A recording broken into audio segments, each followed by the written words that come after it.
അടിയന്തരാവസ്ഥ പ്രഖ്യാപിക്കപ്പെട്ടു എന്നറിയാതെയാണ് ഇന്ദിരയുടെ മന്ത്രിമാർ ജൂൺ 26-ന് കിടക്കപ്പായ വിട്ട് എഴുന്നേൽക്കുന്നത്. ഒരു ധാരണയുമില്ലാതെ ഇന്ത്യ എന്ന ഉപഭൂഖണ്ഡം അന്ന് ഉറക്കമുണരുന്നതേ ഉണ്ടായിരുന്നുള്ളൂ. ഉറക്കച്ചടവുകളിലിരുന്ന് വിറങ്ങലിപ്പോടെ രാജ്യം ഓൾ ഇന്ത്യ റേഡിയോയിൽ ഇന്ദിരയെ കേട്ടു.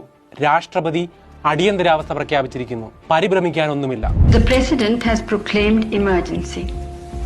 This is nothing to panic about. സ്വാതന്ത്ര്യാനന്തരം രാജ്യത്തെ നടുക്കിയ അടിയന്തരാവസ്ഥ അങ്ങനെയാണ് സംഭവിക്കുന്നത്. അടിയന്തരാവസ്ഥയുടെ അർദ്ധരാത്രി തന്നെ പ്രധാന പത്രമാഫീസുകളിലേക്കുള്ള വൈദ്യുതി ബന്ധങ്ങൾ വിച്ഛേദിക്കപ്പെട്ടു.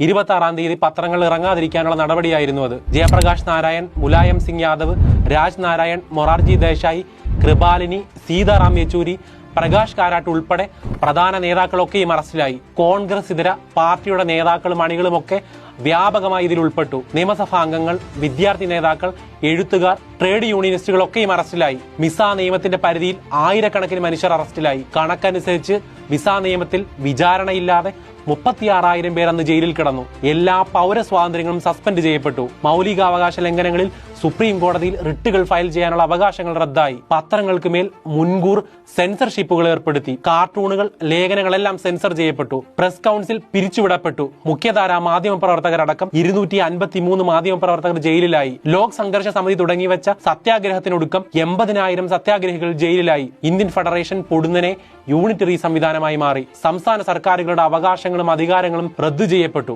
സംസ്ഥാന ദേശീയ തെരഞ്ഞെടുപ്പുകൾ റദ്ദായി. സഞ്ജയ് ഗാന്ധിയുടെ നേതൃത്വത്തിൽ കുപ്രസിദ്ധമായ നിർബന്ധിത വന്ധ്യംകരണം അരങ്ങേറി. സുപ്രീം കോടതി കീഴടങ്ങുകയും ADM ജബൽപൂർ കേസ് പോലെയുള്ള കുപ്രസിദ്ധമായ വിധി പ്രസ്താവങ്ങൾ ഉണ്ടാവുകയും ചെയ്തു. ഹേബിയസ് കോർപ്പസ് റിട്ടുകൾ റദ്ദു ചെയ്യപ്പെട്ടു. അഡീഷണൽ സോളിസിറ്റർ ജനറലായിരുന്ന ഫലി നരിമാൻ പദവിയിൽ നിന്നും രാജിവെച്ചു. ബംഗാളി എഴുത്തുകാരൻ ആനന്ദ് ശങ്കർ റേ ഇനി എഴുതില്ലെന്ന് പ്രഖ്യാപിച്ചു. ഫണീശ്വർനാഥ് രേണു പത്മശ്രീ തിരിച്ചേൽപ്പിച്ചു.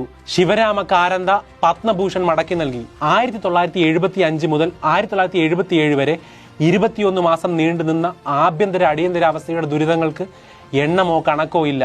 ഇന്ദിരാഗാന്ധിക്കെതിരെ രാജ് നാരായൺ അലഹബാദ് ഹൈക്കോടതിയിൽ ഫയൽ ചെയ്യുന്ന ഒരു ഇലക്ഷൻ പെറ്റീഷനാണ് എല്ലാത്തിനും വഴിത്തിരിവാകുന്നത്. ഇന്ദിരാഗാന്ധി വ്യാപകമായ തെരഞ്ഞെടുപ്പ് അഴിമതി നടത്തിയെന്നാണ് രാജ് നാരായൺ കേസിൽ ആരോപിച്ചത്. ഇന്ദിരയുടെ ഇലക്ഷൻ പ്രചരണത്തിനുൾപ്പെടെ സർക്കാർ സംവിധാനങ്ങൾ വ്യാപകമായി ദുരുപയോഗം ചെയ്തെന്നും തെരഞ്ഞെടുപ്പ് ചെലവ് പരിധി കടന്നുവെന്നും എയർഫോഴ്സ് വിമാനങ്ങൾ ഉപയോഗിച്ചെന്നും സ്റ്റേജ് നിർമ്മിക്കാനുൾപ്പെടെ സൈനിക സഹായം സ്വീകരിച്ചെന്നുമൊക്കെ ആരോപിക്കപ്പെട്ടു. ഒടുക്കം അലഹബാദ് ഹൈക്കോടതി ഇന്ദിരയുടെ ഇലക്ഷൻ റദ്ദാക്കുകയും 6 വർഷത്തേക്ക് ഇന്ദിരയെ തെരഞ്ഞെടുപ്പിൽ മത്സരിക്കുന്നതിൽ നിന്ന് വിലക്കുകയും ചെയ്തു. കേന്ദ്ര സർക്കാരിനെ വിറപ്പിച്ച ഈ വിധിക്കെതിരെ ഇന്ദിര സുപ്രീം കോടതിയിലെത്തി. സുപ്രീം കോടതിയിലെ ജസ്റ്റിസ് VR കൃഷ്ണ അയ്യർ അലഹബാദ് ഹൈക്കോടതി വിധി ഉയർത്തിപ്പിടിക്കുകയും എന്നാൽ താൽക്കാലിക സ്റ്റേ അനുവദിക്കുകയും ചെയ്തു. ഇന്ദിരയോട് പ്രധാനമന്ത്രിയായി തൽക്കാലം തുടർന്നോളാനും എന്നാൽ പാർലമെന്റിൽ വോട്ട് ചെയ്യുന്നത് ഉൾപ്പെടെ എല്ലാ പാർലമെന്ററി പ്രിവിലേജുകളും നിർത്തിവെക്കാനും ഉത്തരവിട്ടു. കൈവെള്ളയിൽ നിന്നും എല്ലാം ചോർന്നു പോകുന്നുവെന്ന കണ്ട ഇന്ദിര ക്യാബിനറ്റുമായി യാതൊരു ചർച്ചയ്ക്കും വഴിവെക്കാതെ അന്ന് രാത്രി തന്നെ രാഷ്ട്രപതിയോട് ആഭ്യന്തര അടിയന്തരാവസ്ഥ പ്രഖ്യാപിക്കാൻ ശുപാർശ ചെയ്തു. അങ്ങനെയാണ് അടിയന്തരാവസ്ഥ നിലവിൽ വരുന്നത്. 21 മാസത്തെ അടിയന്തരാവസ്ഥയ്ക്കൊടുവിൽ 1977 ഇന്ദിരയെ രാജ്യം പരാജയപ്പെടുത്തി. സ്വാതന്ത്ര്യാനന്തര ഇന്ത്യയുടെ ചരിത്രത്തിൽ ആദ്യമായി കോൺഗ്രസ് ഇതര സർക്കാർ അധികാരത്തിൽ വന്നു. ആധുനിക ഇന്ത്യ ചരിത്രം അവിടെ നിന്ന് അങ്ങോട്ട് രണ്ടായി വിഭജിക്കപ്പെട്ടു. ഭരണഘടനയിൽ സമൂലമായ പരിവർത്തനങ്ങളാണ് അടിയന്തരാവസ്ഥ കാലത്തുടനീളം ഇന്ദിരാഗാന്ധി കൊണ്ടുവന്നത്. സുപ്രീം കോടതി പോലും മുട്ടുമടക്കി. ഇവിടുത്തുകാർക്ക് ആരും തുണയില്ലാതായി. 1975 ഇതേ ദിവസമാണ് ഇന്ദിരാഗാന്ധി രാജ്യത്ത് അടിയന്തരാവസ്ഥ പ്രഖ്യാപിക്കുന്നത്.